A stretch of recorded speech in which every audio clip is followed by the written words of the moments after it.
کہ کسی نے مفتی صاحب سے پوچھا کہ بھائی روزے دار اگر غلطی کر جاتا ہے روزہ کرتے وقت، غلطی سے کھا لیا یا غلطی سے پی لیا تو اس کا روزہ نہیں ٹوٹتا؟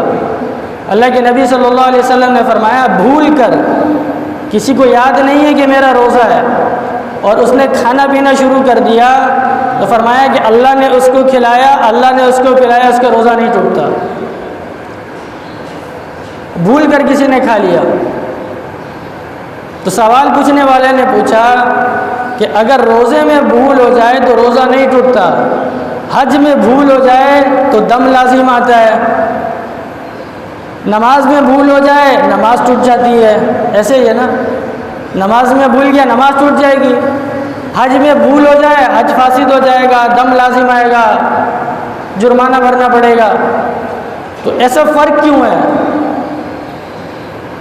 بڑی زبردست بات لکھی کہ نماز کے اندر قبلہ رخ ہو کے کھڑے ہونا، کہ جو آدمی نماز پڑھنے کے لیے کھڑا ہے وہ قبلہ رخ ہو کے اللہ کی طرف کھڑا ہوا ہے، اس کا اس نماز کی حیت میں کھڑا ہونا وہ اس کو اس بات کی یاد دلاتا ہے کہ تم نماز کے اندر ہو، یاد دلاتا ہے نماز میں ہو تم۔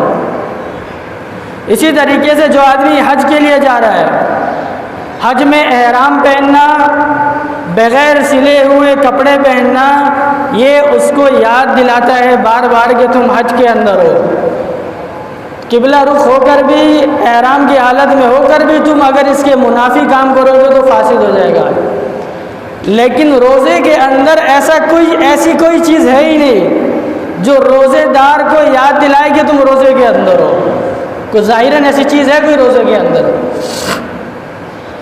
ظاہراً کوئی بھی چیز ایسی نہیں ہے جو انسان کو یاد دلا دے کہ وہ آدمی روزے کے اندر ہے، کوئی بھی چیز ایسی نہیں ہے۔